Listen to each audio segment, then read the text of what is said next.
Sabe por que a maioria de nós se sente tão bem na natureza? A ciência explica. Quando estamos cercados por árvores, rios e céu azul, nosso cérebro fica feliz. Isso acontece porque ver essas coisas ativa partes do nosso cérebro que nos deixam calmos.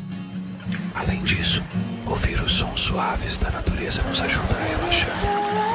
As cores verdes e azuis que vemos lá fora também têm um superpoder. Elas nos fazem sentir tranquilos. E tem mais.